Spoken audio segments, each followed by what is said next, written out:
So this time we're talking about points in R2, and they are x's and y's both bigger than 0. So that's not including the axis. So that's this with open holes all along here.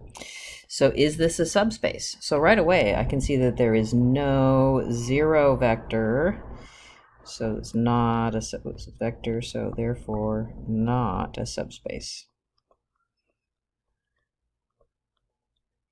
Okay, so let's move to matrices. So we've got 2 by 2 matrices that look like this with regular matrix addition and scalar multiplication.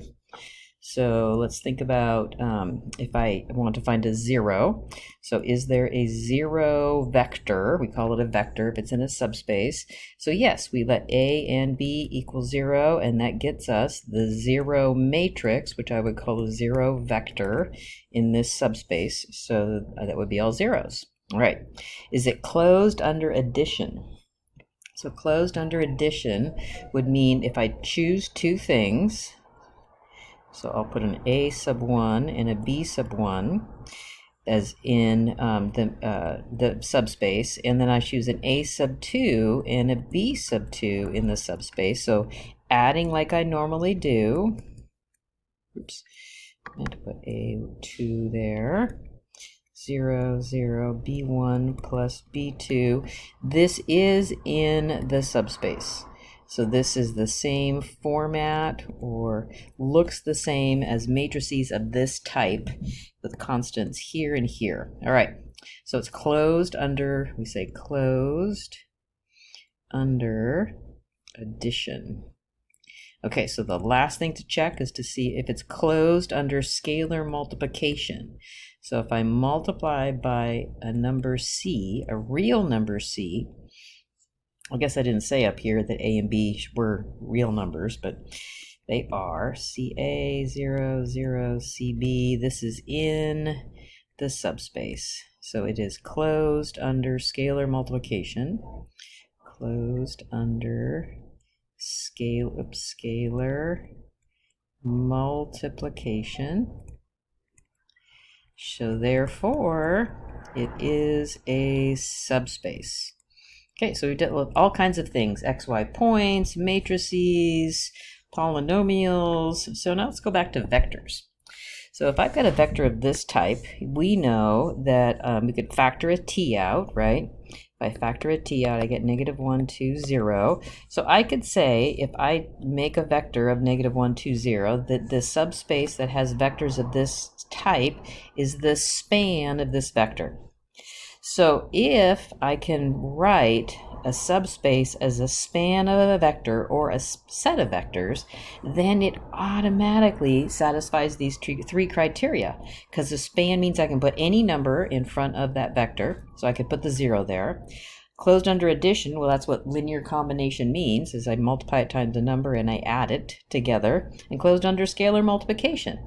So if I can write a subspace as a set of vectors that's a set as a span, then I can automatically say that this is a subspace. Did I say that right? The easiest way to say if a subset of vectors is a subspace is to see if the set vectors can be written as a span of a set.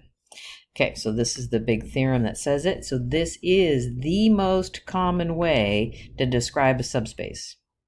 So let's look at this one here. So here I have vectors of this form, which I'm just giving you a little head start, so I could say yes. So the span of this vector, 1, 3, 2, is a subspace. You don't need to go show the three criteria. That's nice. Left a lot of room for that one now, didn't I? Okay, so now let's look at these. So let's see if I can break this up to constants times vectors. So if I multiply the constant A times 3, 0, 1, then the constant B times 1, 0, -5, I can see that this set W, right, can be written as the span of 3, 0, 1, comma, 1, 0, -5. So this is how we write it. So we write the span, and we, in the curly cues, we put the two vectors with commas between them. Okay, so what about this one? So So what happens if I try to break it up? So negative 1, 1, 1, make that 1, and then plus b, 0, negative 6, 2, plus, oh, I have a point here. So remember, if you have a point added on, this cannot be written as a span. So it is not a subspace, because I can see that I'll never get to the 0 vector, because I can let a and b be 0, but then I'm still going to have this number 1 hanging around here. So how about here? Is this a subspace? Should I put a question mark there? So if I take S, I'd have 1, 0, 0 plus T, 0, 1, 0. So this could be written as the span of, so once you get in the habit of being able to do this, comma, 0, 1, 0. We're going to be doing this a lot. So the span of these two vectors is all of the vectors of this form, and so this is a subspace.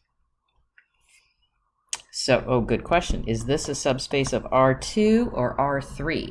Just has two variables, but these vectors have 3 entries, so they are subspace. This is a subspace of R3.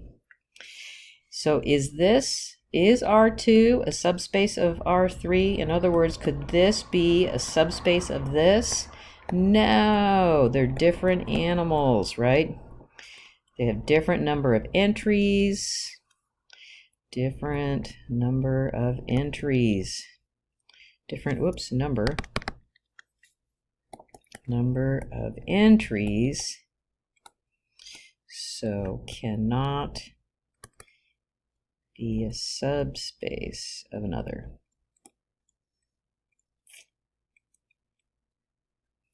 To be a subspace, it has to be part of it. So you can think of it here as the whole space, and the subspace has to be inside.